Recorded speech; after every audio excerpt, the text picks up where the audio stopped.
Il y a ainsi abolition d'une ordonnance antérieure à cause de son impuissance et de son inutilité. Car la loi n'a rien amené à la perfection et introduction d'une meilleure espérance par laquelle nous nous approchons des dieux. Et cela n'a pas eu lieu sans serment, car les Lévites sont devenus sacrificateurs sans serment. Mais Jésus est sacrificateur. Il est devenu sacrificateur avec serment. Par celui qui lui a dit, le Seigneur a juré et il ne se repentira pas. Tu es sacrificateur pour toujours, selon l'ordre de Melchisédek. Je reprends le verset 20. Et cela n'a pas eu lieu sans serment, car les Lévites sont devenus sacrificateurs sans serment. Mais Jésus l'est devenu avec serment. Jésus est devenu sacrificateur avec serment. Par celui qui lui a dit, le Seigneur a juré, et il ne se repentira pas. Tu es sacrificateur pour toujours, selon l'ordre de Melchisédek. Jésus est par cela même le garant d'une alliance plus excellente. De plus, il y a eu des sacrificateurs en grand nombre, parce que la mort les empêchait d'être permanents. Mais lui, Jésus, parce qu'il demeure éternellement, il possède alors un sacerdoce qui n'est pas transmissible. C'est aussi pour cela qu'il peut sauver parfaitement ceux qui s'approchent de lui, des dieux par lui, étant toujours vivants pour intercéder en leur faveur. Je reprends le verset 25. C'est aussi pour cela que Jésus peut alors sauver parfaitement ceux qui s'approchent de Dieu par lui, étant toujours vivants pour intercéder en leur faveur. Il nous convenait en effet d'avoir un souverain sacrificateur comme lui, saint, innocent, sans tache, séparé des pécheurs et plus élevé que les cieux, qui n'a pas besoin, comme les souverains sacrificateurs, d'offrir chaque jour des sacrifices, d'abord pour ses propres péchés, ensuite pour ceux du peuple, car ceci, il l'a fait une fois pour toutes, en s'offrant lui-même. En effet, la loi établit souverain sacrificateur des hommes sujets à la faiblesse. Mais la parole du serment qui a été fait après la loi établit le Fils qui est parfait pour l'éternité.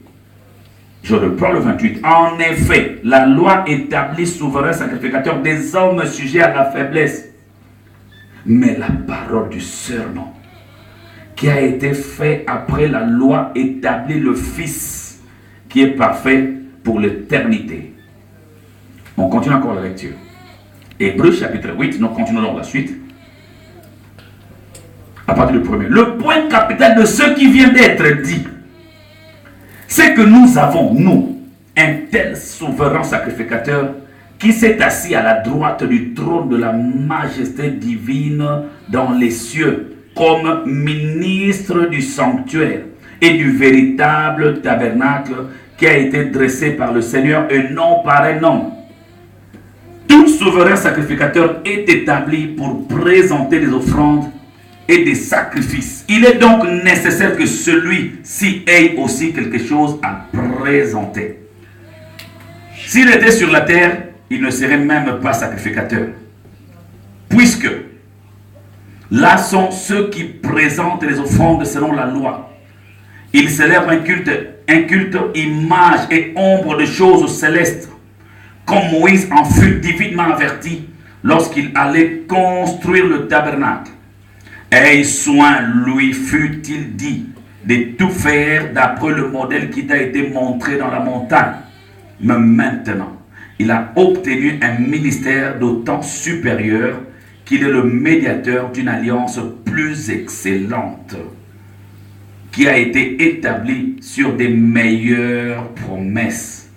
En effet, si la première alliance avait été sans défaut, il n'aurait pas été question de la remplacer par une seconde. Car c'est avec l'expression d'un blâme que le Seigneur dit à Israël, « Voici les jours viennent, dit le Seigneur, où je ferai avec la maison d'Israël et la maison de Juda une alliance nouvelle. Non comme l'alliance que je traitais avec leur père, les jours où je le saisis par la main pour les faire sortir du pays d'Égypte. Car ils n'ont pas persévéré dans mon alliance, et moi non plus. Je ne me suis pas soucié d'eux, dit le Seigneur. Mais voici l'alliance que je ferai avec la maison d'Israël. Après ce jour-là, dit le Seigneur. 1. Je mettrai mes lois dans leur esprit. 2. Je les écrirai dans leur cœur. 3. Et je serai leur Dieu. 4. Ils seront mon peuple. 5.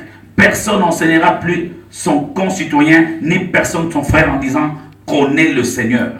Car tous me connaîtront, depuis le plus petit jusqu'au plus grand d'entre eux. 6.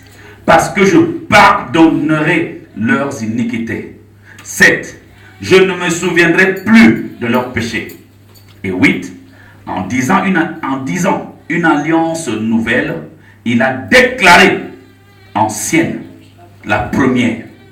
Or, ce qui est ancien, ce qui a vieilli, est prêt de disparaître. Hébreux 6, 16.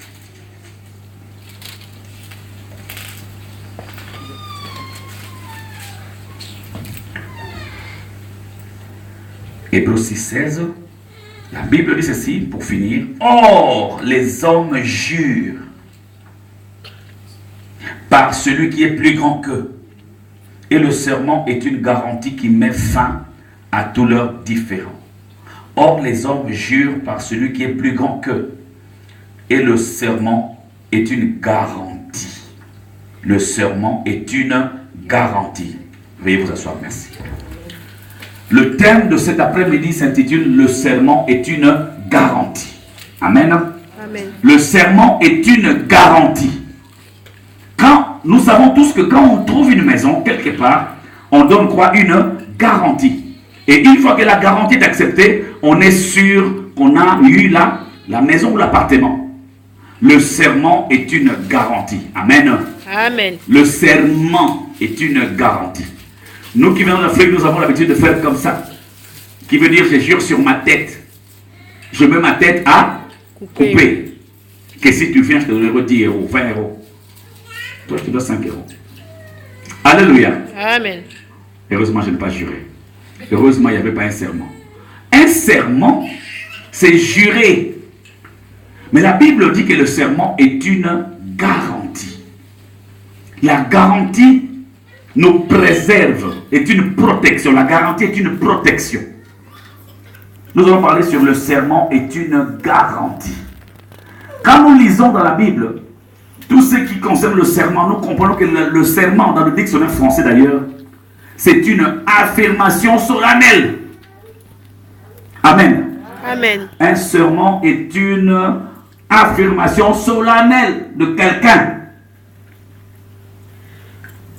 en vue d'attester la véracité d'un fait. C'est une affirmation solennelle de quelqu'un en vue d'attester la véracité d'un fait.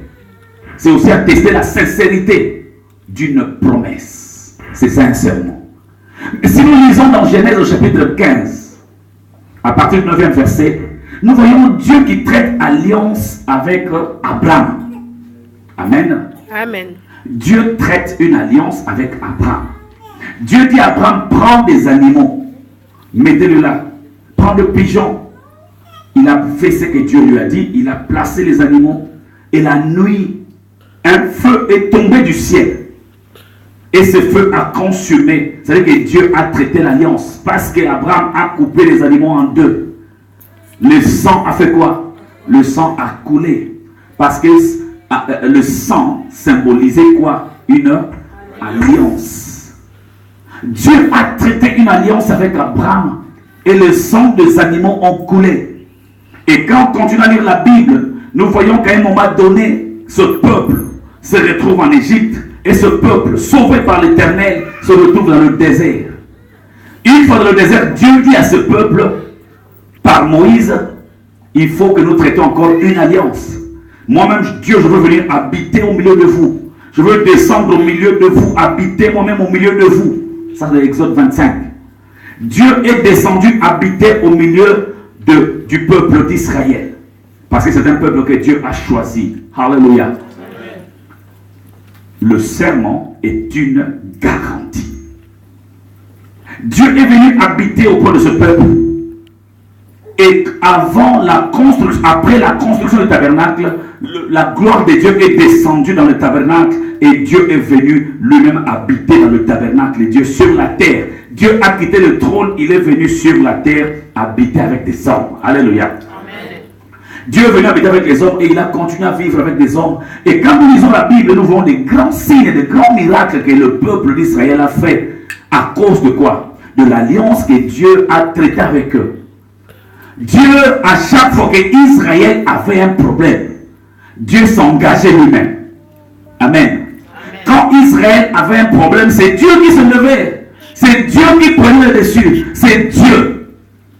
D'ailleurs, quand il a fait sortir le peuple d'Israël, la Bible dit, avant de traverser la mer Rouge, il y avait une colonne de feu et de nuée qui accompagnait Israël. Vous savez ce qui s'est passé? La colonne était devant Israël. Il y avait près de 2 millions de personnes. Ils marchaient en grand nombre. Et devant eux, il y avait la présence de Dieu par la colonne de feu et la colonne de nuée. Mais à un moment donné, écoutez-moi, peuple de Dieu. La Bible dit, quand ils ont regardé derrière, ils ont vu de loin les Égyptiens qui venaient aussi en grand nombre. Et devant, ils ont rencontré quoi? La mer Rouge. Et ils ont dit, mais nous sommes finis. Qu'est-ce qui s'est passé? À cause de l'alliance que Dieu a traitée avec Abraham, ses descendants avaient un problème. Et la Bible dit, cette colonne de feu et de nuée qui était devant Israël, cette colonne-là s'est déplacée. Amen. Amen. Amen. La colonne de feu était devant pour montrer le chemin. Quand il y a eu un souci, les ennemis venaient pour combattre le peuple de Dieu. Dieu qui était devant, il a changé de positionnement. Il est allé derrière. Pour faire quoi? Pour créer une séparation et protéger. Alléluia. C'est-à-dire que la présence de Dieu entre les Égyptiens et Israël était au milieu. Ça prouvait que Israël était en sécurité à cause de l'alliance. Dieu a traité une alliance avec Abraham, Isaac et Jacob. Et Dieu est resté le Dieu d'Israël pendant tout ce temps. À cause de cette alliance, Dieu était obligé de protéger son peuple. Il s'est déplacé lui-même. Il a quitté l'endroit où il était devant, il est allé derrière. Souvent nous prions, Seigneur, je vais voyager, soit devant moi comme le conducteur et derrière moi comme le protecteur. Nous le disons parfois sans savoir. Ne dis pas des choses si tu ne connais pas. Alléluia. Ne prie pas si tu ne connais pas. Alléluia. Amen. Si tu ne connais pas, ne fais pas quoi? Ne prie pas. Je veux te dire encore une chose vite fait. Si tu n'as pas encore vu la chose que tu espères, si tu n'as pas encore vu ça sur le plan spirituel, ne demande pas ça. Alléluia. Amen. Alléluia. Amen. Si tu n'as pas encore vu la chose sur le plan spirituel, ne demande pas à Dieu, c'est une perte de temps. Est-ce que tu me comprends? Amen. Avant de demander quelque chose à Dieu, il faut que tu fasses quoi? Tu vois la chose. Alléluia. Amen. Dieu a quitté là où il était devant, il est allé derrière à cause de l'alliance. Et les Égyptiens avançaient, mais la distance restait la même. Parce qu'il y avait Dieu qui a creusé une distance entre les ennemis et son peuple. Les Égyptiens pouvaient continuer à courir. Pour eux, ils couraient. Mais la présence de Dieu maintenait quoi? La distance. Ça, c'est formidable. Alléluia. Pour eux, il y avait des poussières, ils étaient sur des chevaux. Mais en réalité, la distance restait maintenue. Si c'était 10 km, et bien ça restait 10 km pendant que Moïse faisait ses grimaces pour séparer la mer. La distance entre les ennemis et Israël était restée la même à cause de l'alliance. Dieu a sorti son peuple de l'esclavagisme. Alléluia. Amen. Dieu a séparé son peuple et Dieu s'est porté garant. Dieu s'est porté garant de protéger le peuple qu'il a fait sortir de l'Égypte parce que Dieu est responsable. Je veux que tu comprennes tranquillement avant que nous allons dans les choses encore plus profondes. Amen. Amen. Dieu était le garant d'Israël parce que c'est lui qui a pris l'initiative de les faire sortir. Il a pris le peuple en Égypte, il les a fait sortir. Quand les ennemis venaient, Dieu était obligé, dans l'obligation, de retourner derrière pour protéger. La distance est restée la même. L'Égypte pouvait avancer avec n'importe quel moyen de transport, la distance resterait la même. Pourquoi? Parce que Dieu les a bloqués avec sa main gauche, et il a mis une autre main droite sur Israël, son peuple. C'est ce que Dieu fait. Quand quelqu'un quitte le monde, sincèrement, il accepte Jésus dans sa vie comme Seigneur et Sauveur. Alléluia. Amen. Il fait un déplacement. Et Dieu reste devant lui comme le conducteur. Et s'il y a les mondes du ténèbre qui veulent encore te suivre, Dieu se portera garant d'aller derrière pour maintenir la distance. Alléluia. Dieu maintient la distance entre toi et tes ennemis. Tu peux le voir. Tu peux entendre leurs cris. Tu peux entendre le coup, les bruits des chevaux. Mais Dieu a maintenu quoi? La distance. Si tu n'as pas encore traversé la mer Rouge, si tu n'as pas encore traversé, Dieu ne permettra jamais que les ennemis, que la distance soit raccourcie. Non. Du moment où tu n'as pas encore traversé les eaux de baptême, de l'eau et le baptême du Saint-Esprit, Dieu maintiendra quoi? La distance. Et une fois que tu traverseras, c'est alors que Dieu enlèvera sa main et les ennemis continueront de souffrir, croyant te rattraper, mais ils vont se noyer. Alléluia. Amen. Tes ennemis sont contrôlés par le Seigneur. J'ai posé une question un jour, j'ai dit, depuis que Dieu a libéré Israël de l'Égypte, jusqu'à aujourd'hui, aucun combat des Israélites était sans la connaissance de Dieu. Tout ce qui arrivait à Israël, Dieu avait le contrôle. Vrai ou faux? Vrai. Tout ce que Israël faisait, Dieu était derrière ça pour contrôler. Vrai ou faux, mes frères et sœurs? Vrai. À cause de quoi? De l'alliance. Mais la Bible dit cette alliance-là, Dieu n'a pas juré. C'était une alliance sans serment. Mais malgré que c'était une alliance sans serment, Dieu était là pour veiller sur un peuple. Et quand il est venu habiter dans ce peuple, la Bible dit qu'il a choisi des sacrificateurs. Et à part les sacrificateurs, il y avait un souverain sacrificateur qui entrait dans les lieux très saints. Mais avant d'entrer, il devrait d'abord se purifier lui-même. Et il entrait pour ses propres péchés et pour le péché de tout le peuple. Est-ce que vous me comprenez? Amen. Le souverain, c'est Dieu qui a institué toutes ces choses. Mon peuple périt parce qu'il n'a pas de connaissance. Peuple de Dieu, écoute-moi. La vraie délivrance, ce n'est pas qu'on chasse seulement le démon, c'est connaître la vérité. Parce que la Bible dit tu connaîtras, vous connaîtrez. Ça veut dire que vous ne connaissez pas encore. Mais vous connaîtrez la vérité. Une fois que vous avez connu la vérité, cette vérité va faire quoi? Va vous affranchir. Affranchir veut dire quoi? Rendre libre. Or, rendre libre, c'est délivrer quelqu'un. Si la vérité n'est pas encore connue de l'homme, l'homme met encore dans le flou total, même s'il est libre, il ne saura pas qu'il est libre. Alléluia. Un homme de Dieu a dit, si un président dit, j'amnistie tous les prisonniers, qu'ils sortent des prisons, et toi dans la prison, on ne t'informe pas. Alléluia. Tu resteras où? En prison. Pourquoi? Parce que tu n'as pas été informé. Tu es déjà libre depuis un temps. Le président, le roi a déjà décrété. Mais sauf que tu n'as pas été informé. Imaginez maintenant un prisonnier qui sait, qui a entendu à la radio qu'il est libre. Mais on ne veut pas ouvrir la prison. Il aura droit de faire quoi? De s'énerver. Il aura droit de revendiquer sa liberté. Il va dire, j'ai écouté à la radio, le président, le roi a décrété une libération pour tous les prisonniers. Oh oui, c'est vrai, parce que Dieu sort alors. Pourquoi? Parce que le prisonnier a été informé. Raison pour laquelle l'église peuple de Dieu, nous devons informer le peuple de Dieu. Nous sommes trop allés dans la bassesse, dans des choses ridicules, dans des choses qui nous ramènent encore dans la profondeur. Ça ne sert à rien. Nous devons connaître les choses.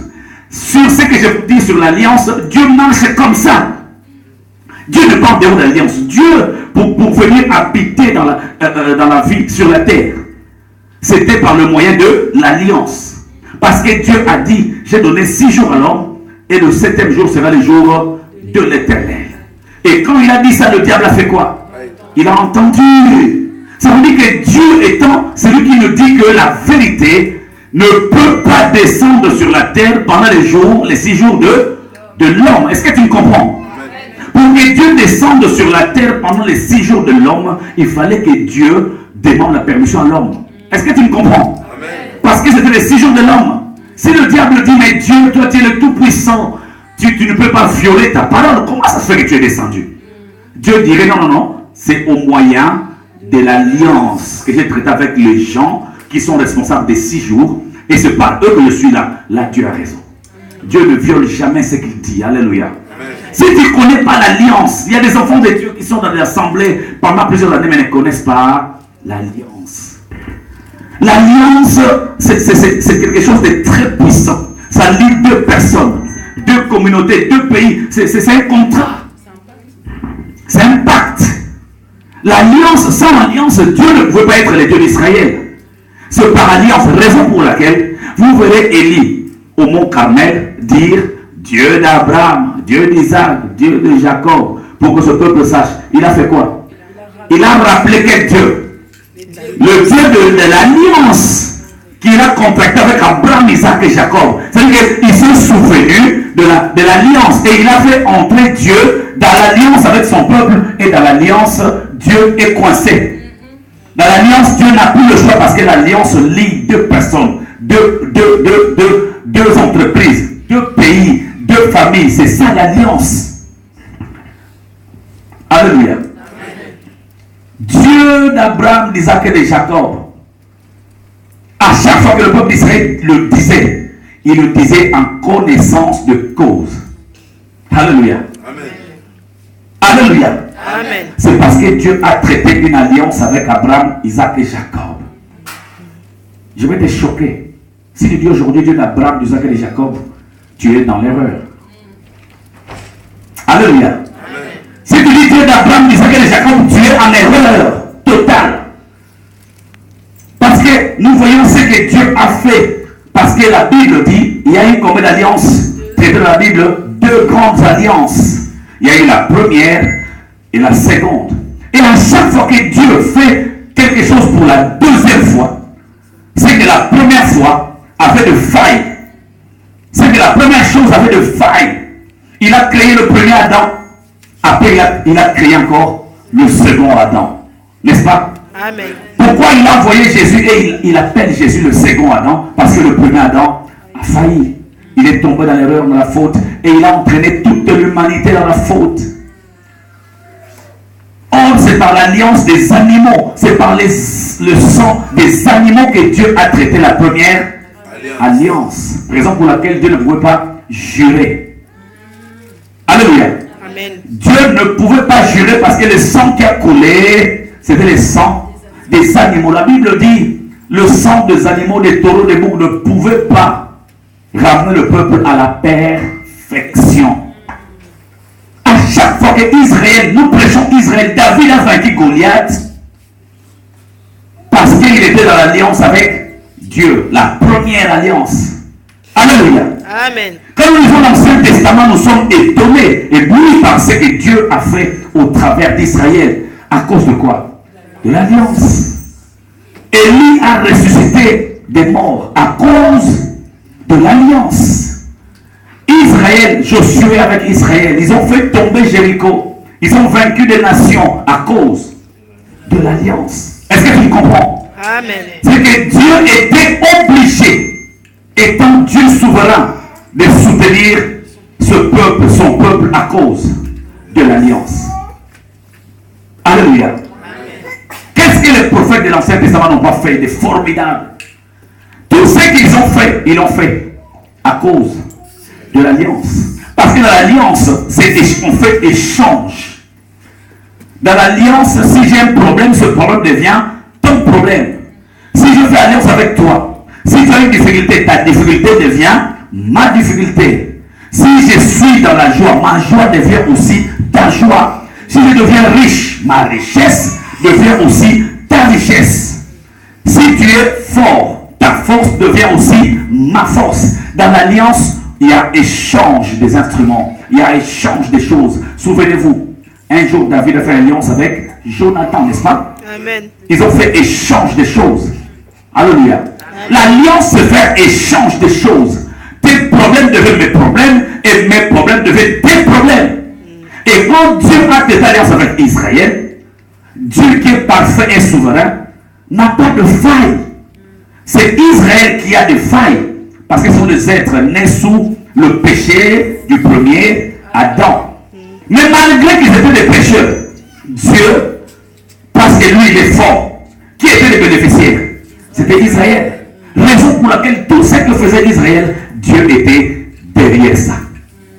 Chaque combat, c'est Dieu qui se levait à cause de l'alliance. De l'alliance. Alléluia. Amen. Et l'alliance a des avantages et des désavantages. L'alliance, ses avantages, c'est le respect de ce qui a été décidé le jour où le contrat, l'alliance a été signé. S'il n'y a pas le respect de ce qui a été décidé le jour de l'alliance, il n'y a pas de d'élection.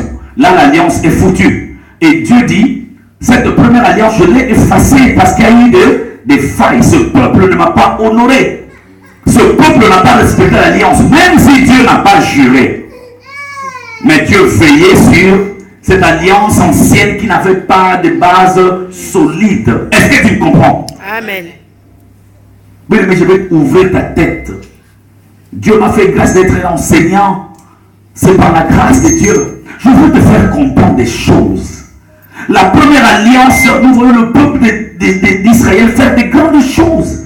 Et parfois, il y a des chrétiens aujourd'hui qui disent, oh, si j'avais été à cette époque-là. Oh, mais non, ignorant. Comment tu peux te réjouir de te retrouver dans une alliance qui n'avait pas de solidité forte? Alléluia. Comment? La Bible dit, Jésus est venu inaugurer quoi? Une alliance nouvelle. Maintenant, suis-moi très bien. Jésus, le Fils de Dieu, est venu dans le monde inaugurer une alliance nouvelle. La Bible dit, si l'ancienne alliance était meilleure, Dieu ne pouvait pas inaugurer une nouvelle. Je viens de vous dire pendant un petit moment, pendant 20 minutes, 30 minutes, de la première alliance. Comment elle était, comment le peuple de Dieu travaillait fortement, était toujours vainqueur dans les épreuves. Quand Israël pleurait à cause de l'alliance, Dieu intervenait. Mais Dieu a vu que cette alliance avait de failles. Cette alliance n'était pas forte. Cette alliance n'était pas durable. Parce que cette alliance a été conclue par les sangs des animaux. Alléluia. Amen. Alléluia. Amen. Et Jésus a été envoyé simplement pour inaugurer une nouvelle alliance. Laisse-moi te dire, mon frère, ma soeur. Jésus a dit à ses disciples, il est avantageux pour vous que je m'en aille. Car si je ne m'en veux pas, le consolateur ne viendra pas. Il est avantageux. Je veux simplement te dire que la nouvelle alliance, nous qui sommes dans la nouvelle alliance, nous sommes des gens qui sont dans l'avantage. Nous sommes à l'époque de l'avantage. Donc moi j'ai un avantage qu'avait Abraham. J'ai un avantage qu'avait Moïse. J'ai un avantage qu'avait Élie. J'ai un avantage qu'avait Élisée. Tu as un avantage qu'avait le prophète de l'Ancien Testament. Amen. Alléluia. Amen. Ah non, vous n'avez pas compris. Votre silence m'inquiète. Le problème, c'est que tout ce que tu regardes dans l'Ancien Testament, que tu dis, oh là là, Dieu est formidable.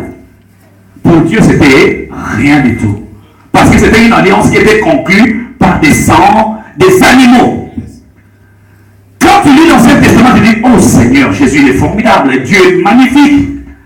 Comment il peut faire ça? Mais franchement, tout ça, c'était parce qu'ils avaient une alliance avec Dieu, mais c'était une alliance fragile. Alléluia. Amen. Alléluia. Amen. Les chrétiens sont à l'époque de l'avantage. Parce que Jésus est venu lui-même comme le souverain sacrificateur. Et Dieu maintenant veut traiter une alliance avec l'Église. Parce qu'il y avait la première période qu'on appelle Israël et la seconde période qu'on appelle Église. La période de l'Église. L'Église, c'est l'ensemble des gens qui sont appelés hordes. Tous les gens qui sont appelés hordes, ce sont ces gens-là qui ont par la foi, accepté Jésus comme Seigneur et Sauveur. Et ces gens-là qui sont nés de nouveau font partie d'une assemblée qu'on appelle l'Église. Et cette Église, ce sont ces gens-là qui sont membres de la nouvelle alliance. Est-ce que tu es l'Église de Dieu? Amen. Est-ce que tu es l'Église de Christ? Amen. Si tu es l'Église de Christ, sache que tu es la nouvelle alliance. Or, la Bible dit Dieu ne pouvait pas faire une deuxième alliance si la première était la meilleure. Maintenant, regarde un peu ce que Israël a fait avec l'ancienne alliance, des grandes choses. Maintenant, regarde ta vie, ta propre vie, avec la nouvelle alliance qui a été traitée pas avec le sang des animaux, pas avec le sang des hommes, mais avec le sang de Dieu lui-même. Amen. Alléluia. Amen. Et parce que c'était son propre sang, Dieu a dit dans cette alliance que je vais traiter maintenant avec ce peuple qu'on appelle l'Église. Je ne vais pas le faire comme je fais dans l'ancien temps. Je vais le faire avec serment. Ah, vous ne comprenez pas. Amen, Dieu. amen, amen. Dieu dit ceci. Cette nouvelle alliance, parce que l'alliance est basée sur des promesses. Dieu dit il y a des meilleures promesses. Mais pour que moi, Dieu, je ne me répande pas de mes promesses. C'est que je promets à cette nouvelle génération, à cette nouvelle génération de vainqueurs, cette génération des gens avantageux. Amen. Je veux faire cette alliance avec un serment. Que dit Dieu? Hébreux 8. Qu'est-ce qu'il dit? Il y a 8 bénéfices. La Bible dit ceci.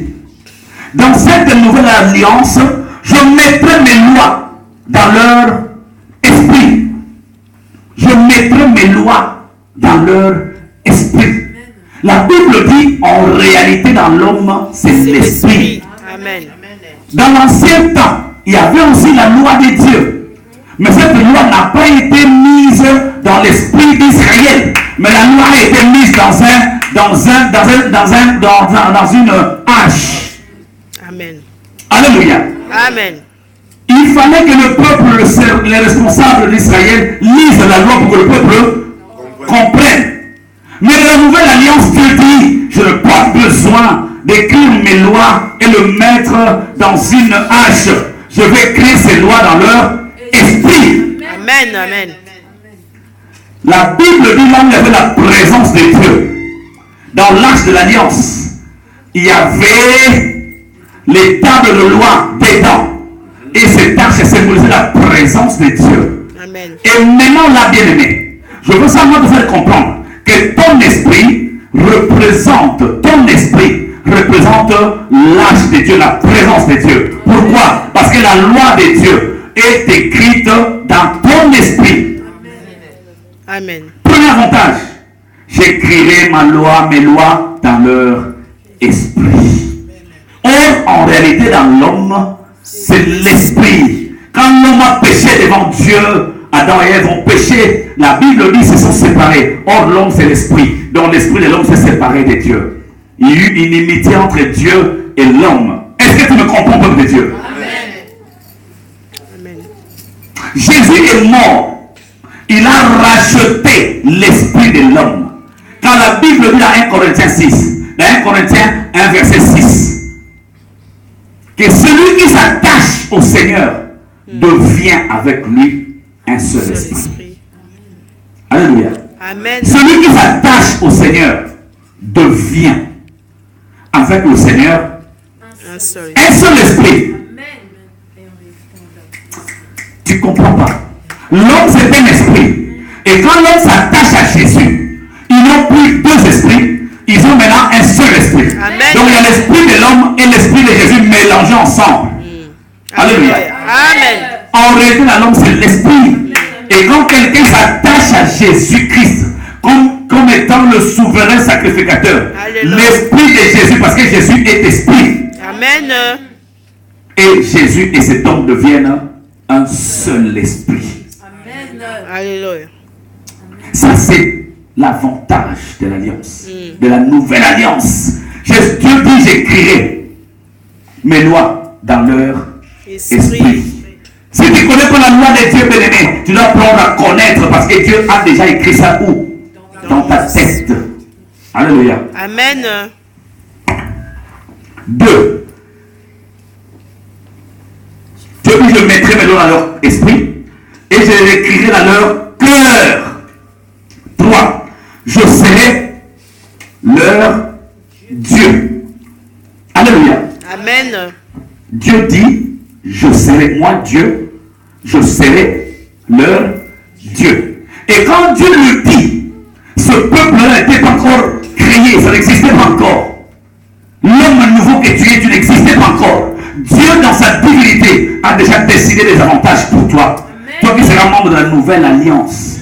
Dieu dit, je vais introduire mes lois dans ton esprit. Je vais l'écrire dans ton cœur. Et troisièmement, tu seras mon peuple. Alléluia. Amen. Dieu a choisi Israël comme son peuple, avec une alliance sans serment. Mais regarde comment a vécu Israël. Dieu a appelé Israël mon peuple. Et Dieu est devenu le Dieu d'Israël. Mon peuple. Le mot là, possessif. Donc Israël m'appartient. Quand Dieu te dit que dans la nouvelle alliance, ce peuple-là, donc toi, tu deviendras mon peuple. Quand Dieu dit ça, donc il a décidé dans son cœur que tu lui appartiennes. Tu appartiens à Dieu. C'est Dieu qui dit, sans que tu fasses quoi que ce soit. Tu n'as pas encore prié, tu n'as pas encore jeûné, tu n'as pas encore prêché, tu n'as rien fait. Tu n'existais même pas. Dieu dit, tu seras mon peuple. Avant que tu deviennes chrétien, Dieu a déjà décidé que quand tu accepteras Jésus, tu seras son peuple. Et quand on regarde la Bible, on verra toujours Dieu veiller sur qui? Son peuple. Toujours. Parce qu'il a choisi Israël comme son peuple, il était devant pour le faire sortir d'Israël. Quand les ennemis venaient, Dieu était parti derrière pour créer la distance. Alléluia. Toi et tes ennemis, même si tu ne le vois pas, Dieu a fait comme ça. En créant quoi? Une La distance. distance. Alléluia. Séparation. Ils peuvent aller venir vite avec des voitures, des TGV, des avions de grande vitesse. Mais Dieu a mis sa main. Alléluia. Eux auront l'impression d'avancer vite. Et toi, tu auras l'impression qu'ils arrivent vite. Mais Dieu, dans sa divinité, regardera et verra que la distance est maintenue. Alléluia. Amen. Parce que tu es le peuple de la nouvelle alliance. Cette alliance-là a été traitée avec Serment. un serment, c'est quoi? C'est une garantie. Alléluia. Amen. C'est un contrat, comme dit le frère Roméo. Dieu dit, personne n'enseignera plus son concitoyen, ni personne son frère, en disant, connais le Seigneur. Car tous me connaîtront, depuis le plus petit le plus petit jusqu'au plus grand d'entre eux. Tous me connaîtront. Dans la nouvelle alliance, Dieu a décidé que même si on ne te parle pas de Jésus, tu es tout seul dans ton coin, dans tes problèmes, dans tes difficultés, tu connaîtras. Parce que Dieu a décidé que tu le connaisses. Même si on ne te prêche pas dans une prison, même si on ne te prêche pas là où tu es, même si on ne te prêche pas à l'hôpital, mais parce que tu es le nouveau peuple de Dieu, tu connaîtras Dieu. Alléluia. Dieu dit, ils me connaîtront. La Bible dit, en ces jours-là, on n'aura pas besoin d'enseigner qui que ce soit. Pourquoi? Parce que tous connaîtront Dieu. Mais pourquoi nous vous enseignons toujours? Parce que l'apôtre Paul dit, vous êtes devenu, Pierre dit, vous êtes devenu lent à faire quoi? À comprendre. Alléluia. Amen. Vous êtes devenu lent à faire quoi? À comprendre. Donc il faut continuer à faire quoi? À vous parler, à vous enseigner. Parce que vous êtes devenu lent à comprendre. Et le diable a tout fait pour nous détourner de cette vérité sur la profondeur et la force de l'alliance qui a été faite avec serment. Alléluia. Il nous amène dans un terrain qui n'a rien à voir avec nous. Bien aimé, Dieu de la manière dont il a conçu nos cerveaux. Ok? Dieu de la manière dont il a conçu nos cerveaux. Si tu penses qu'au diable, démon, eh bien que tu le veuilles ou non, tout ton corps se dirigera dans ce monde-là. Raison pour laquelle tu verras même tes rêves, démons, tes pensées, sorciers, tes rêves, démons, tes pensées. Tout tourne autour des démons et des sorciers. Pourquoi? Parce que tu as gouverné, tu as dirigé tout ton corps dans cette optique-là. Alléluia. Amen. Si on prend une satellite, on le dirige vers le Pakistan, on va entendre tous les appels, même des terroristes. On va capter par là-bas et on entend tout ce qu'ils disent. Si on tourne ça vers Sacel, on va t'écouter quand tu appelles quelqu'un, si on veut t'écouter. La Bible dit la langue, elle est petite. Elle est comme le petit gouvernail des bateaux. Vous connaissez le gouvernail, n'est-ce pas? Amen. Il est petit. Et le paquebot, je ne sais pas, grand. Il suffit que le gouvernail aille un peu à gauche. Toute la direction du paquebot va où? À gauche. À gauche. Tout le paquebot grand qu'il est va où? À gauche. Et aujourd'hui, nous parlons plus des démons, du diable, des sorciers dans nos assemblées. Et même Jésus perd sa position du roi. Parce que nous amenons le gens. Un homme de Dieu a dit que l'évangile, c'est la bonne nouvelle, n'est-ce pas? Amen. Alléluia. Amen. La Bible dit l'évangile est une bonne nouvelle. Mais bonne nouvelle pour qui? Pour tous ceux qui sont sauvés. Alléluia. L'évangile, c'est la bonne nouvelle, même pour ceux qui ne sont pas sauvés. S'ils écoutent l'évangile, ça leur réconforte. Et ils sont contents, joyeux. Parce que la bonne nouvelle réjouit le cœur. Le cœur. Alléluia. Amen. Si on vient te dire non, tu vois ta mère est décédée, ça fait une bonne nouvelle? Non. Tu seras dans quelle attitude après? Triste. Pourquoi? Parce que je t'ai annoncé une mauvaise nouvelle. Mais la Bible dit l'évangile est une bonne nouvelle. Alléluia. Si je te dis maintenant que ça va faire depuis 10 ans que tu es lié, bloqué par des démons, tu es coincé ma soeur, hein, tu es coincé mon frère, est-ce que ça fait une bonne nouvelle? Non. Alléluia. Amen. La bonne nouvelle est que, sauvé il y a 10 ans, tu as été lié. Mais la bonne nouvelle est que Jésus est mort sur la croix. Alléluia. Et il t'a racheté, il t'a sauvé. Mais réjouis-toi parce que Jésus a vaincu le diable. monde. C'est ça la bonne nouvelle. Mais si je me dis simplement que tu es bloqué par la dépression, les ceci, les cela, sans apporter la bonne nouvelle, ça c'est une information. Mais ce n'est pas la bonne nouvelle. La bonne nouvelle apaise le cœur. Amen. La bonne nouvelle réjouit le cœur. Alléluia. Tu vas être expulsé. Je vis ton dossier. Dans un mois, tu vas être expulsé. Ça, c'est une mauvaise information. C'est une information qui fait mal au cœur. Mais il faut que je rajoute, oui, tu vas être expulsé. Mais j'ai vu avec le responsable, on va te reloger dans un autre appartement à Neuilly-sur-Seine, à la Défense, à Neuilly-sur-Marne. Ça c'est une bonne nouvelle. Amen. Alléluia. La bonne nouvelle réjouit le cœur. Je connais une sœur. Depuis qu'elle est devenue, devenue chrétienne. Avant, quand elle n'était pas chrétienne, c'était ok. Depuis qu'elle est devenue chrétienne, elle voit des démons tous les jours. Je vous dis la vérité au nom de Jésus. Elle voit des démons tous les jours. Docteur, je n'ai pas dormi. Ils étaient 18. Docteur, je n'ai pas dormi. Ils étaient 4 en bas, 3 en haut. Je n'ai pas tous les jours. Tous les jours. C'est-à-dire que quand tu vois cette soeur, même au téléphone, je n'ai pas compris. Je partais au marché, j'ai vu. Donc, je dis malheureuse. Pourquoi? Parce que quand elle s'est convertie, elle a eu la malchance de tomber dans une assemblée où il n'y a pas de bonnes nouvelles.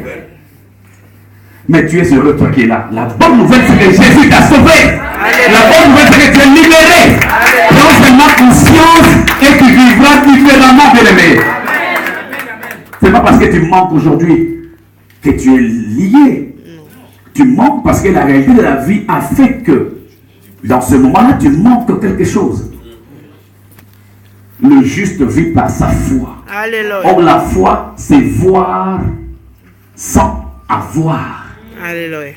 Or, pour avoir, il faut d'abord voir.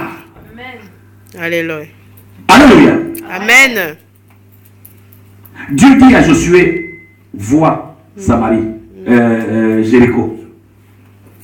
Dieu dit à Josué, fais quoi? Vois. Tu vois Jéricho? Josué dit, oui, je fais quoi? Je vois. Dieu dit, je le livre entre tes mains. Dieu demande d'abord, est-ce que tu as vu?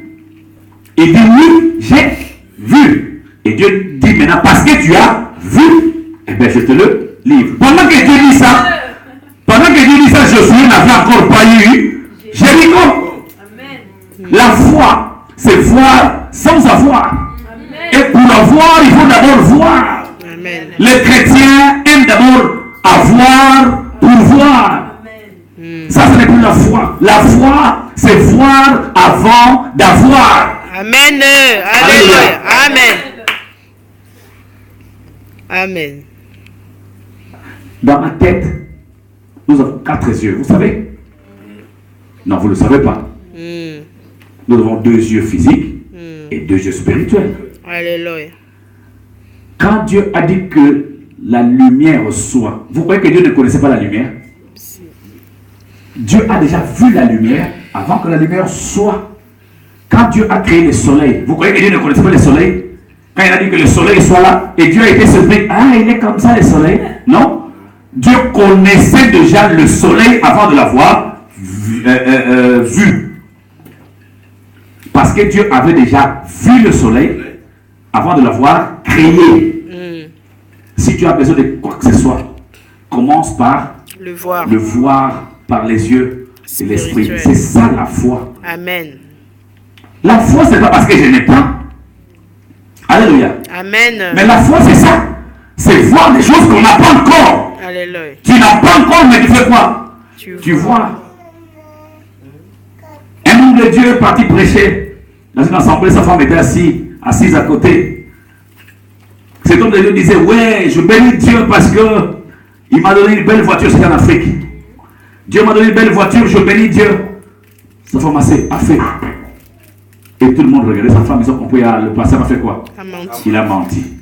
Parce que tout le monde sait que le pasteur vient à pied. Même on l'a vu venir à pied, transpirer avec le souchoir. Je bénis Dieu parce que j'ai acheté une belle voiture. Quand le culte est fini, sa femme l'a mené au bureau. Viens, papa. Entre au bureau, la femme était énervée. Mais comment tu peux mentir devant les gens? Mais ils finiront par savoir que tu as menti parce qu'ils ne feront pas la voiture. Sinon tu m'as aussi menti. Tu as acheté une voiture. Dis-moi alors. L'homme de Dieu dit à cette femme, nous avons combien d'enfants? 6. Ah, ok. Nous avons 6 enfants, oui. Et là, maintenant, tu es enceinte, oui ou non? Oui, je suis enceinte de combien de mois? 2 mois. Ok. Pourquoi avant-hier, on est parti acheter les couches et les layettes? Pourquoi? Non, mais parce qu'ils sont enceintes. Mais est-ce que toi, tu vois le bébé? Alléluia. Amen. Est-ce que ce bébé-là, hier, tu m'as saoulé?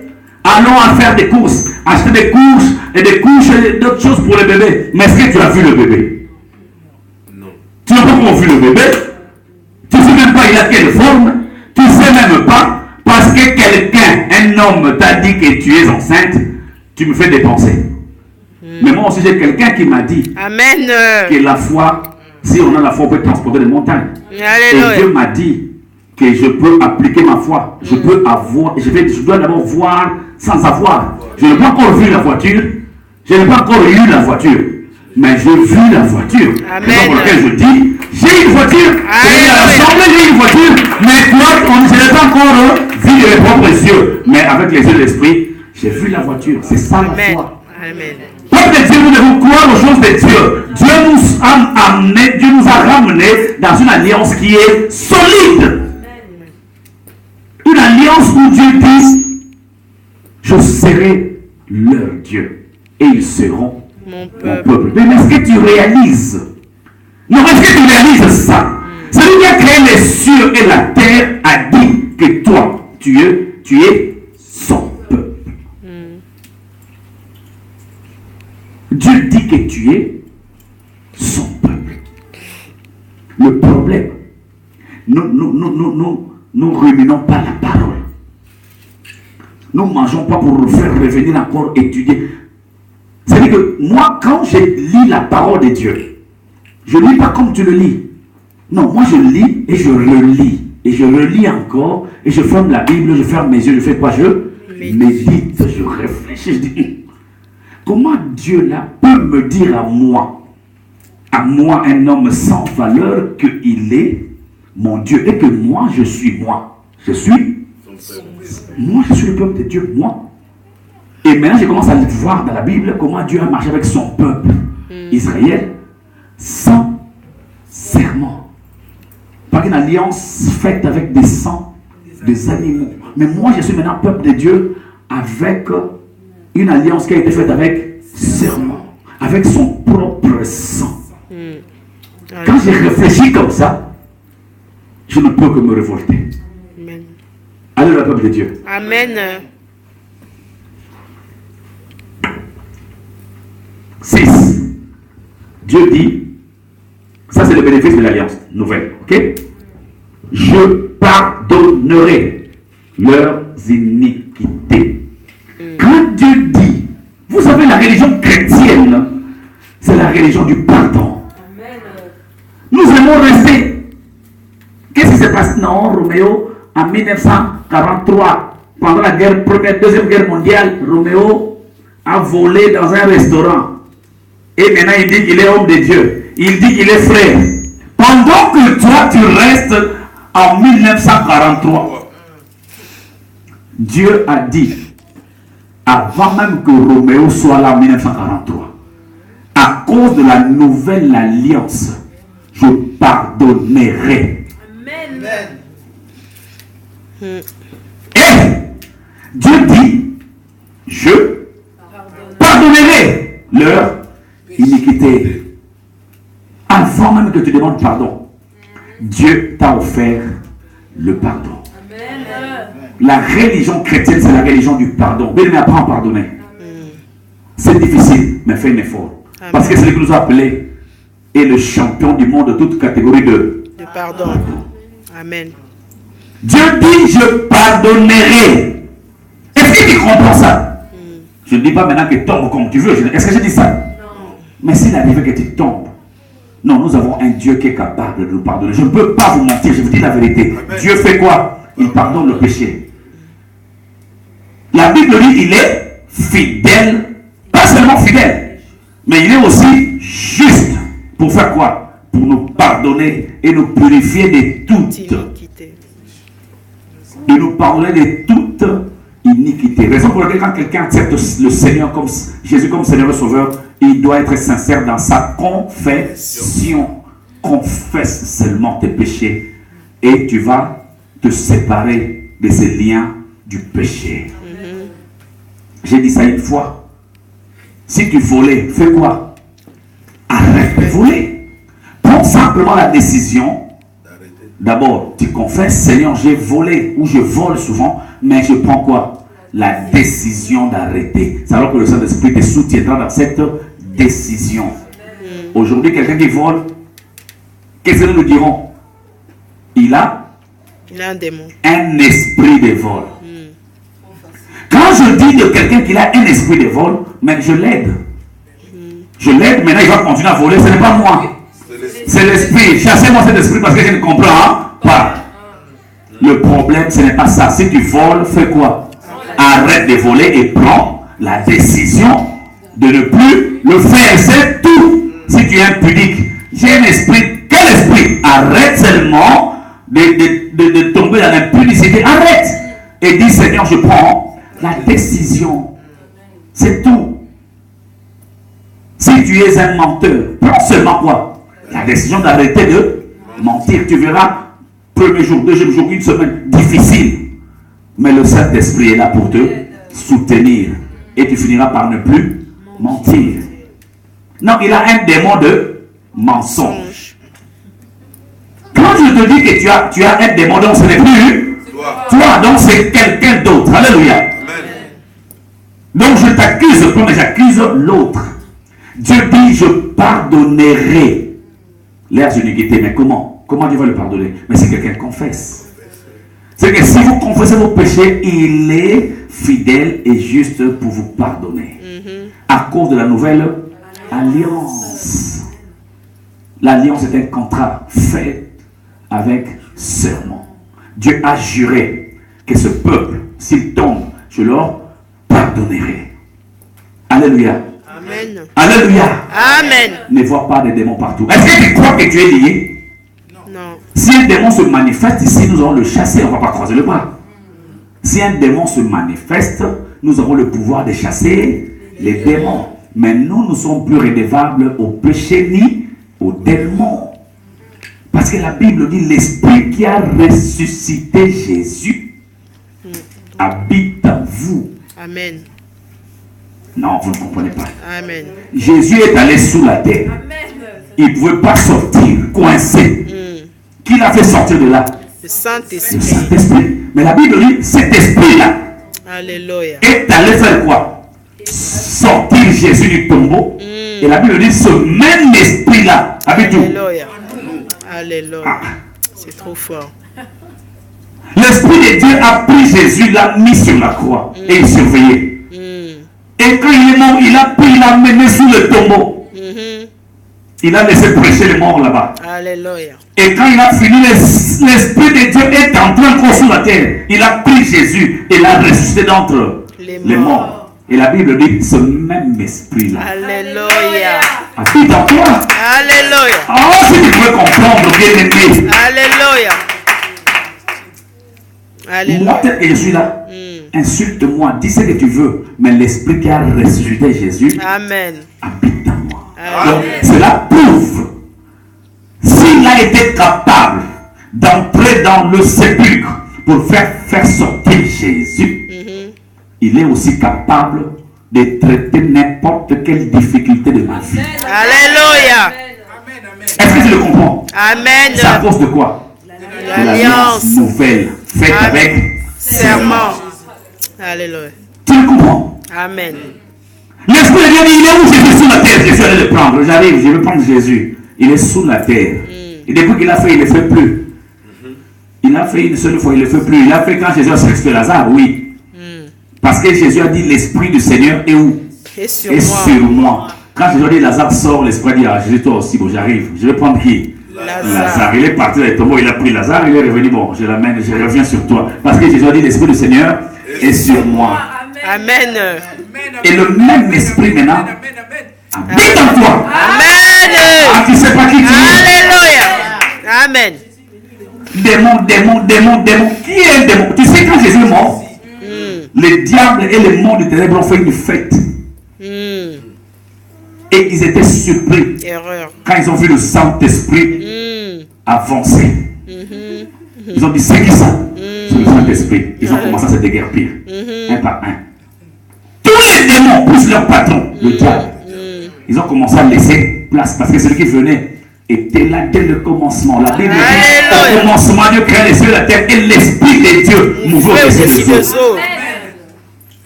Et quand Dieu disait que la lumière soit, les autres sont partis prendre la lumière. La lumière qui est où? Ah, viens là. Il a pris la lumière, il a amené l'existence. Amen. Soleil, viens. Le Saint-Esprit dit, Dieu t'a dit quoi? Un soleil, ok, je n'ai pas bien entendu. Il prend le soleil. En plus, quand il prend le soleil avec sa main droite. Alléluia. Le soleil que tu n'arrives pas à regarder à midi. Il prend le soleil, il le dit là, non pas là. Il dit, bon, toi tu resteras là. Fixé dans le Jusqu'au temps de la 5 ans, tu vas être enterré. Reste là, il laisse le soleil. Le soleil dit, merci Saint-Esprit, je resterai là. Depuis qu'il a été mis là, il est là jusqu'aujourd'hui. Amen. Alléluia. Dieu dit que le soleil, la lune et les étoiles, le Saint-Esprit est allé, je ne sais même pas où, dans la profondeur De Dieu. Alléluia.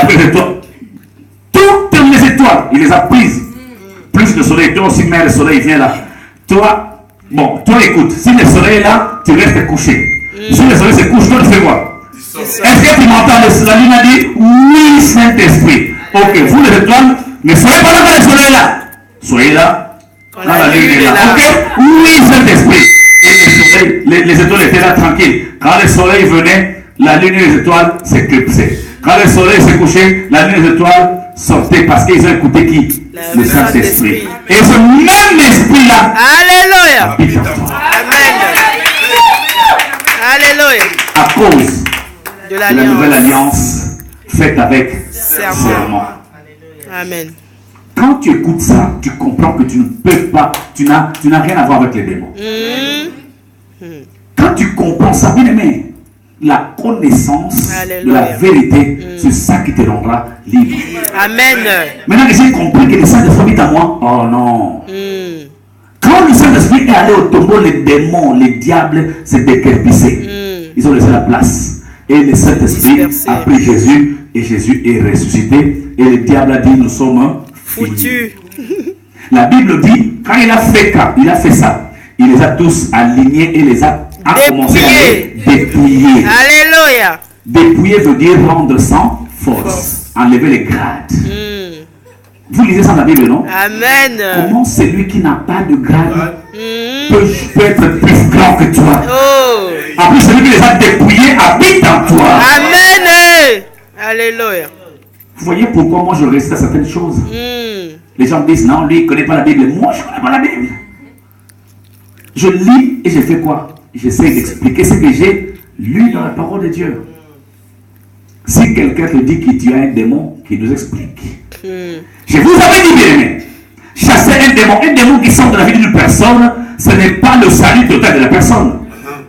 Un démon peut sortir de ta vie, mais ce n'est pas ça qui te libère.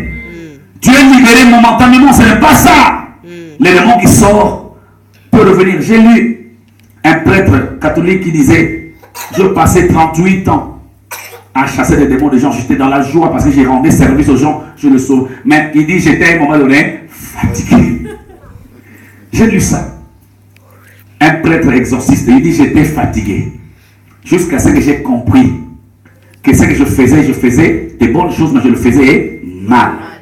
Le problème, c'est que Jésus, la vraie vérité, la vraie connaissance de Dieu, soit entrée dans les cœurs de gens, parce que c'est par lui que la nouvelle alliance a été traitée. Et au travers de cette nouvelle alliance, Dieu a fait quoi? Il a juré qu'il sera notre Dieu et nous serons son peuple. Et quand quelqu'un est en Christ,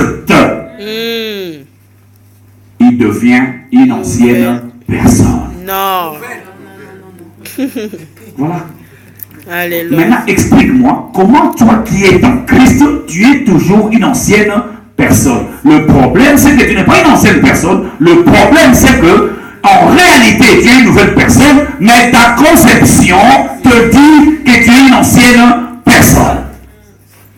Raison pour laquelle tu verras quelqu'un qui a quitté l'Afrique, qui habite ici en Europe, vraiment, où on vend des assiettes jolies là, 1 euro parfois. Parfois, 50 centimes en période de solde. Tu vas voir quelqu'un qui achète un kwanga. Vous connaissez un kwanga, non? Chikwang. À Château Rouge, il les mange comme ça avec des feuilles, tranquille. Alléluia. Amen. Il est en Europe, le pays de la civilisation, mais il vit comme s'il était encore à la brousse. Il va, il lave le main. Mais il y a des serviettes à côté, hein? Il ne suit même pas. Il fait encore comme ça. Là, il regarde les chicots de loin. Et en plus, il prend ça exactement comme on le faisait quand on était encore à la brousse. Mais nous habitons où? Quand on va sortir costume, cravate, on dit, oh, c'est un Européen. Quand on va partir en Afrique, même nous, les Africains, commencent à nous regarder. Eh, lui, au moins, il vient d'Europe. Mais nous mangeons pareil. Nous fonctionnons à la mentalité pareil. Raison pour laquelle vous voyez des chrétiens déjà libérés. Mais la conception reste la conception des païens du monde encore. Bien aimé, la vraie délivrance, c'est quand la mentalité fait quoi? Change. Amen. Il y a beaucoup d'enfants de Dieu qui sont corrects avec Dieu, qui aiment le Seigneur sincèrement. Mais ils ont une difficulté. C'est quoi? La mentalité est encore attachée au monde. Si le diable vraiment, on le mettait là, on commençait à expliquer ce que Jésus a fait. Il dirait, laissez tomber, je sais. Je fais quoi? Je sais ce que Jésus m'a fait. Nous l'appelons dans nos églises qu'il règne parce que le diable, je veux bien. Alléluia. Amen. Je veux bien. Mais au lieu de parler de celui qui peut faire du mal à quelqu'un, et de parler de celui qui est plus grand que le diable, il faut parler de celui qui est plus grand. Amen. Il faut parler de celui qui nous a fait du bien. Amen. Si ta mentalité ne change pas, tu seras un chrétien lié sur le plan mental. Le problème commence à travailler ta conscience, ton belief window, ta fenêtre de croyance, ouvre ça, commence à faire introduire la bonne nouvelle. Amen. On ne le trompe pas. Jésus a vaincu le monde. Amen. En plus, avant de partir au ciel, il dit, je suis avec vous. Alléluia. Tous les jours. Jésus, avant de partir, il dit, ne craignez pas, petit troupeau. Alléluia. Amen. Bien aimé. Quand un médecin te dit, il t'examine, il te dit, il t'écrit un médicament, tu boudes? Non, moi je ne veux pas les anticoches, marche. Moi je veux que tu me prescrives. Est-ce que tu fais ça? Non. Quand tu prends l'ordonnance, tu dis comme médecin. Merci. Content. Alléluia. Très content. On achète. S'il a dit 3 comprimés matin, 3 midi, 3 soirs, respect. Qu'est-ce que tu fais le matin?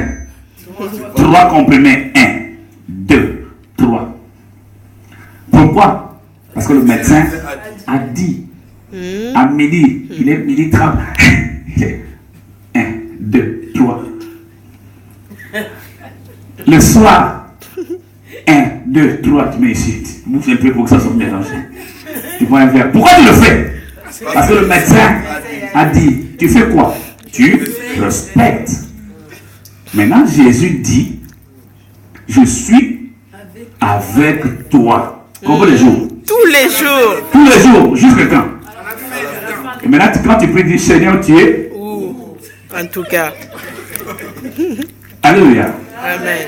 Si c'était le médecin de la dire, ah, merci médecin. Les problèmes de chrétiens, c'est le manque de foi. Les chrétiens ne croient plus. Alléluia. Amen. Les chrétiens ne croient plus aux choses parce que les chrétiens aiment la solution de facilité. Tic-au-tac. Je suis innocent, faites tout pour moi. Or, le problème, ce n'est pas ça. Le problème, c'est de connaître. Connaître. Vous connaîtrez la vérité. Vous connaîtrez. Et quand vous allez connaître la vérité, est-ce qu'on dit que vous allez connaître un grand délivreur?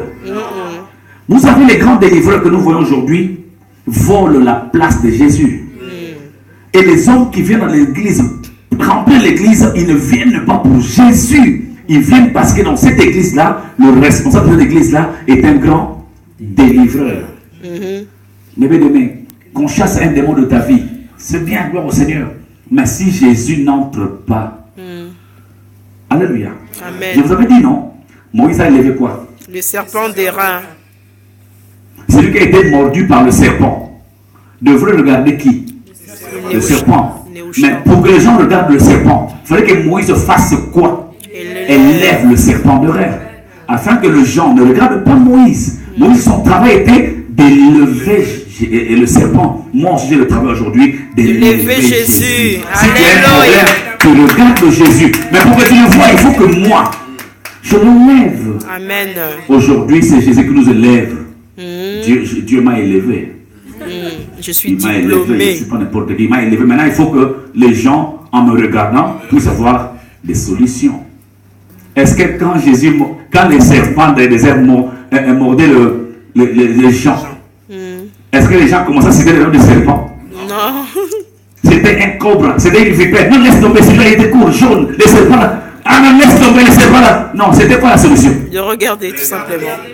Aujourd'hui, quand tu as un problème, le côté dit c'est de regarder Jésus, on te dit c'est ton père, c'est ta mère. Est-ce que, dites-moi, Dieu a combien péché de faire en sorte que ce papa-là et cette maman-là soient mes parents? Tous les enfants maintenant dans la rue parce que ce sont des chiens et des sorciers. Est-ce que c'est les parents-là Dieu a fait une erreur de faire en sorte que ces enfants-là naissent dans cette famille-là?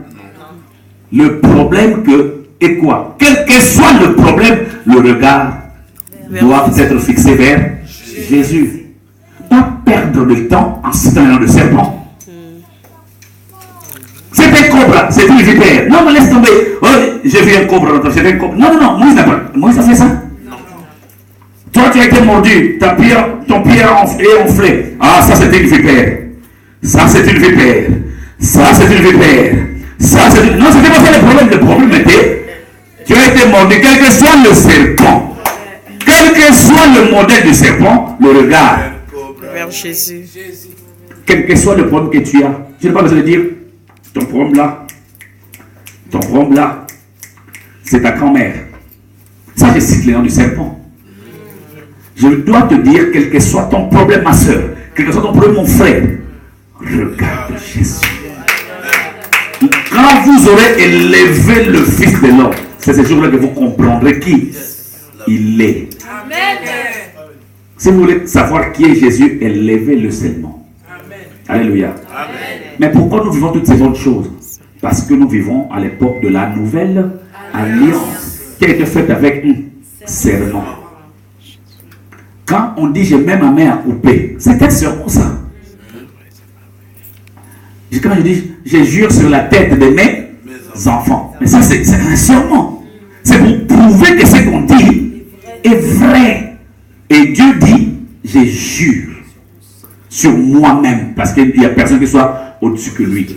Je jure sur moi-même que vous qui êtes dans la nouvelle alliance, je suis votre Dieu et vous êtes mon peuple.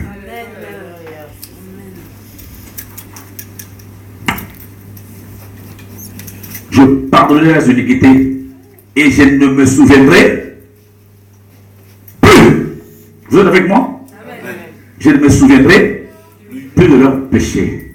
Si tu demandes pardon à Dieu, crois que Dieu t'a pardonné. Parce que Dieu lui-même, quand il va te pardonner, il va plus se souvenir de ce qu'il a fait. À cause de quoi? Alléluia. Celui qui dit ça, ce n'est pas un homme de Dieu. Ce n'est pas le diable, mais c'est qui? C'est Dieu lui-même qui dit, quand tu auras demandé pardon, je te pardonnerai. Et quand je t'aurai pardonné, je ne me souviendrai plus. Qu'est-ce que tu as fait en 2000? Tu as engrossé une fille, toi qui es mariée, tu l'as fait avorter, personne au courant. Tu as demandé pardon à Dieu. Tu t'es mis à genoux, tu as pleuré. N'est-ce pas? Tu as pleuré, Seigneur, pardonne-moi, vraiment, comment j'ai pu faire ça? Comment j'ai engrossé une fille? C'est-à-dire, comment moi qui suis une femme mariée, je suis sorti avec un monsieur marié, Seigneur? C'était en 1998, Seigneur, au 13 février, par exemple. Si tu fais ça, d'un cœur sincère, ok? Crois que le Seigneur t'a pardonné. Et sache-le que le Seigneur a oublié. Et maintenant, si toi tu te souviens, ok? On appelle ça la culpabilité. Tu dois dire, Saint-Esprit, aide-moi à ne pas rester dans la culpabilité parce que le Seigneur m'a pardonné. Il faut que nous prenions conscience.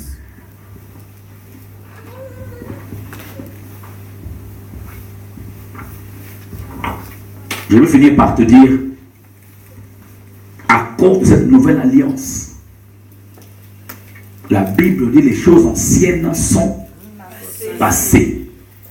Je veux finir par là, suis-moi très bien. À cause de cette nouvelle alliance faite avec serment,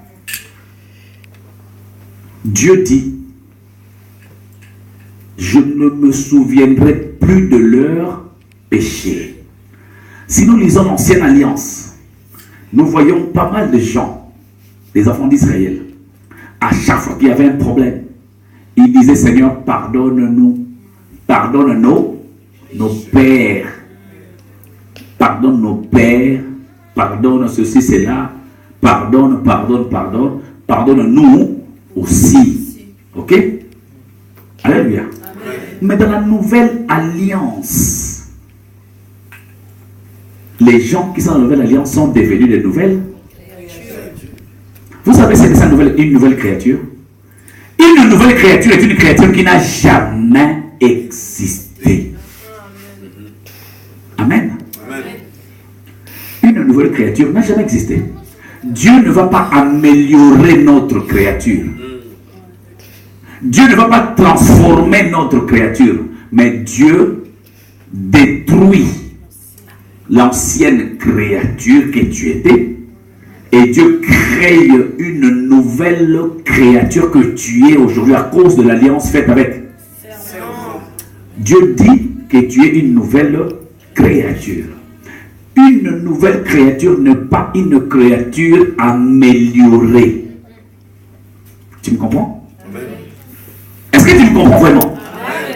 La nouvelle créature n'est pas une créature améliorée ou transformée. C'est-à-dire que les choses anciennes sont passées. C'est-à-dire que l'ancienne créature n'existe plus. Amen.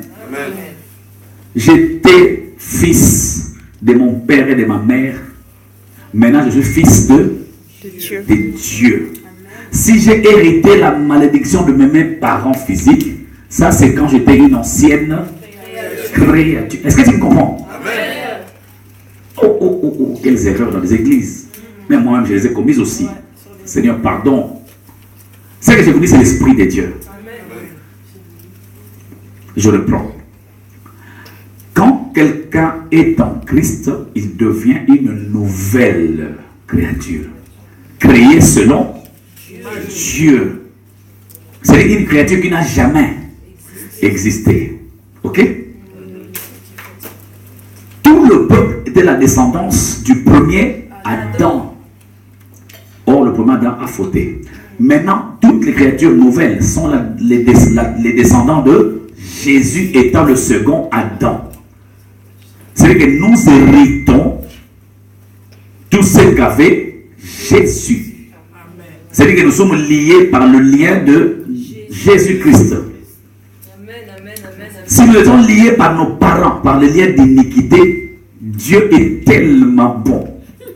Il a dit, comme j'ai juré, je préfère détruire, faire disparaître l'ancienne créature pour créer une créature nouvelle qui n'a jamais existé, que le diable ne connaît pas. C'est-à-dire que Dieu nous sépare de la malédiction charnelle.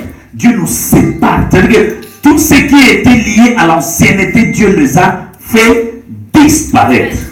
Et Dieu a créé une personne sans péché. La Bible dit, Jésus qui n'a pas connu le péché, Dieu lui a fait devenir qui? Est-ce qu'il a péché? Non.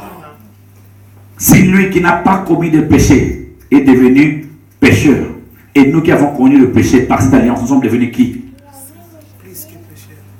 Vous ne comprenez pas. L'alliance, c'est quoi? C'est l'échange des choses, n'est-ce pas? Jésus qui n'a pas commis qui n'a pas connu le péché, à cause de quoi? Avec. Il a pris quoi? Le péché qu'il a pris, il les a pris, il a pris où? Ok? Il a fait quoi? Il a pris ça. Pourquoi? Parce que l'alliance est un. Et maintenant, en échange, nous avons pris quoi de Jésus? La nouvelle alliance. Jésus n'a pas commis un péché. Il ne faut aucun péché. Mais à cause de l'alliance, il a pris ce qui est en nous, le péché, et nous aussi. Est-ce que tu comprends l'alliance? C'est l'échange. Je te donne du riz, tu me donnes le haricot. Jésus a pris le péché Et lui qui n'avait pas de péché, il avait quoi? La sainteté. Il avait quoi encore? La divinité. Il avait quoi encore? La toute-puissance. On a fait quoi? Échange. Raison pour laquelle la Bible dit, nous sommes plus que vainqueurs. Nous avons été justifiés. Est-ce que nous sommes justifiés parce que nous avons fait des bonnes choses? Non. Nous sommes justifiés par le sang de Jésus. Mais énerve-toi. Révolutionne-toi. Nous avons un grand combat à mener dans ce monde parce que nos amis chrétiens se sont déroutés. Et la gloire est donnée à qui? Au diable. Ce que Jésus a fait, bien-aimé, je vais finir par le dire. Comment lui qui est assis sur son trône a mis. Tranquille, Yamiré. Tu connais le trône de Dieu? Lis Apocalypse, tu seras étonné à Yamiré. Le trône de Dieu. Tu as déjà lu Apocalypse? Prends le temps de lire ça. La Bible dit, le nombre d'anges qui sont là, c'est incalculable. Et Dieu est assis sur un trône. Et quand tu regardes tout autour, il y a des anges, des anges formidables qui passent leur temps à adorer Dieu. Et celui qui est assis sur le trône de Dieu, c'est appelé Jésus. Et maintenant, vous pouvez imaginer, il y a normal. Celui qui est assis sur un trône, dans la joie, quitter le trône, venir perdre le temps sur la croix, mais c'est inconcevable, n'est-ce pas? Pourquoi Jésus perdrait-il son temps à aller à la croix en laissant le trône? Si ce n'était pas pour te sauver. Je veux savoir et comprendre, bien-aimé, tu n'es plus redevable à la chair. Tu as été sauvé par celui qui a quitté le trône. Et quand il a fini, la Bible dit, Jésus est retourné où? Et il est dans quelle position? Quelle position? Oh, le Seigneur est assis à la droite du Père, la Bible. Ok? Il est assis à la droite du Père. Et qu'est-ce que Dieu lui a dit?